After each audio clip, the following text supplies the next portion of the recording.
Okay, so you can transfer this into scientific notation and then add in, you can put as many digits as you need, or you could have also said 1,330 moles.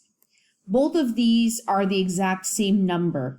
Okay, so either way would be fine. So let's say, these are the answers for this particular question, but let's say we had to round this to 2 significant digits. It would have been 1,300, just to give you an example. Or if we had to round to 1 significant digit, it would be 1,000. So if you have to go back and retake a look at significant digit rules, every time your significant digits are incorrect, it's a half mark off for any of these problems. Also, anytime you do not write in your units, okay, your units is another half mark off. So if you think about it, if you have your units that are not being shown and your significant digits are off, you can lose potentially up to 1 mark per each word problem that you're doing here. Okay, so it's very important to keep your format, your units, and of course your final answer for sig figs. Okay, so let's look at another scenario. So another scenario you're going to come across is if you have the number of moles and we want to know the mass that it weighs. Okay, so we're moving away from numbers. So here we have the number of moles and we want to know the mass value. So we actually have a new formula here. So we don't have no capital N and no NA. So we want to know the mass. What we do is you take the number of moles and we multiply it by the molar mass. Okay, so here's our formula. So lowercase m represents mass, right? So these are our symbols. Check out the units. These are important. Anytime you are calculating mass, the unit is in grams. Lowercase n is still number of moles. And lowercase mm is the symbol I'm using to represent molar mass, which we know is in units of grams per mole. So that's why this must be grams, because the molar mass is always grams per mole. So we're going to end up getting a gram value at the end of that anyways. Now, I want to kind of clarify something now. This lowercase mm symbol is a Miss Henson thing, okay? Your textbook, the official molar mass symbol is a capital M. Okay, so I'm going to explain why I don't like using capital M. So capital M is going to be representing something different in our next unit. So I find when we get to that unit, if you get to that unit, then everyone starts getting confused. Okay, so is this molar mass or is this concentration, right? So like what is this capital M? So I find I like using a different symbol for molar mass. That way it's completely separate from the capital M we're going to be using in the next unit. If you want to, of course, not without that being said, right, your textbook is going to use this. And if you want to use this symbol, you can, absolutely. I just tend to get in the habit of using this because it causes less confusion. Okay, so let's take a look at an example. Okay, so we have a flask that contains 0.750 moles of carbon dioxide gas. So we're dealing with carbon dioxide, 0.750 moles. What is the mass of the sample? Okay. So mass is equal to moles times the molar mass. So before we can actually plug the values in here, we have the mole value, but we need to solve for molar mass. So anytime you're doing questions that involve molar mass, I do need to see the calculation on the side. But remember, you can use our simplified calculations that we've already been learning. So carbon dioxide, you have 1 carbon plus 2 oxygens. So that in total is going to be 44.01 grams per mole. And now we can plug this in to solve for the mass. Okay, so we have 0.750 moles times 44.01 grams per mole. Right, so check this out. Units cancel. We're left with units of grams. So we have 0.750 times 44.01. So we get 33.0075, but we want this to 3 sig figs, so it ends up being 33.0 grams. Ooh, excuse me. I sneezed. Okay, so let's look at this next one. Give this one a try. So which of the following has the largest mass? So we have 3 different scenarios. So the A got cut off here, but this is A, B, C. So we have 7.31 moles of oxygen, 5.64 moles of, this is methanol, that's CH3OH, 12.1 moles of water. So calculate the mass for each one, and then we'll determine which one is the heaviest. All right, so I'm going to show the calculation for one of these, and then we'll go through the answers of the others. So for A, ooh, my pen went away. So for A, right, the mole value for oxygen is 7.31 moles, right? The molar mass is 2 times oxygen, which is going to be 32.00 grams per mole. So our mass is going to be moles times the molar mass. It's going to be 7.31 grams times 32.00 grams per mole. Put grams here. That's moles. Okay, so when we calculate this out, 7.31 times 32, so we get 233.92 grams. And then for 3 sig figs, this ends up being 234. Okay, so for part B, so you would do the exact same process, except of course it's a different molar mass, right? So the molar mass, you'd have to do 1 carbon, 4 hydrogens, and an oxygen.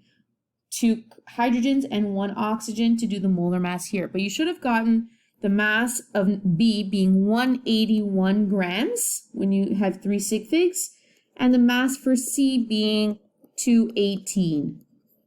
So actually A ended up being the one with the heaviest mass. All right, so our next scenario is where you have the opposite. So you have the mass and we want to know the moles.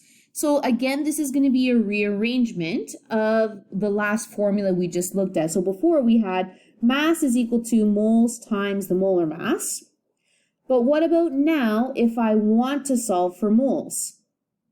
Okay, well, I have to isolate for this.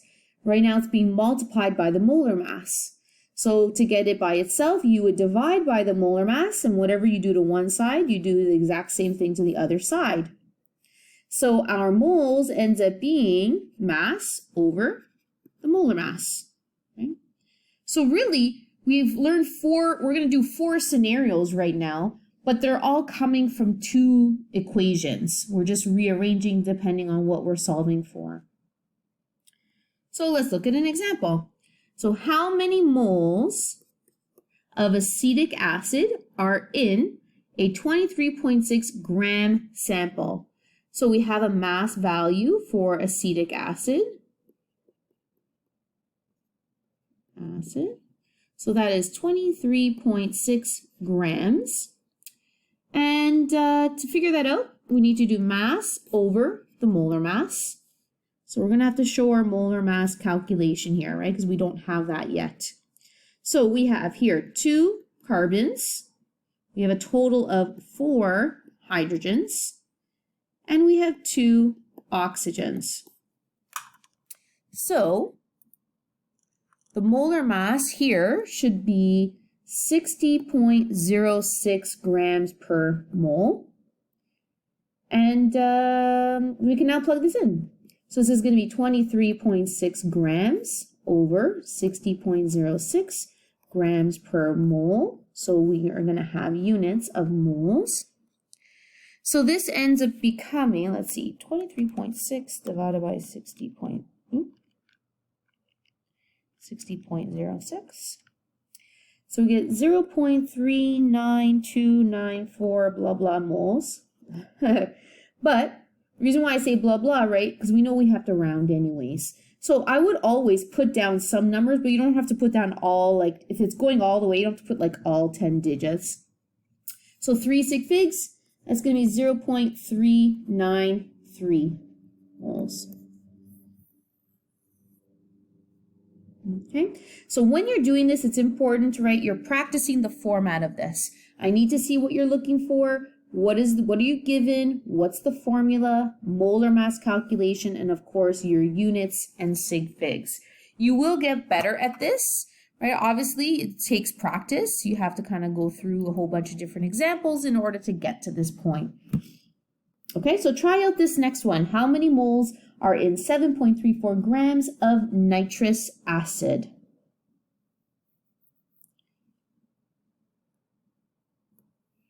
Okay, so we're looking for moles. We have the mass for HNO2, 7.34 grams, right? So we're going to have to do mass over the molar mass. Molar mass is going to be 1 hydrogen, 1 nitrogen, and 2 oxygens. So we get here 47.02 grams per mole.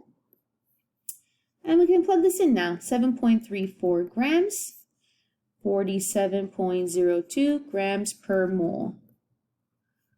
Right, so hopefully you're finding it. It's pretty straightforward. Once you understand kind of the information you have, really it's just about applying the correct calculations. So this is 0.15610 blah, blah, blah, moles. But we need this to 3 sig figs. So this will end up being 0.156 moles. Okay, so hopefully you're on the right track with those. Okay, so I do have another one here. I'll have you try this one out as well.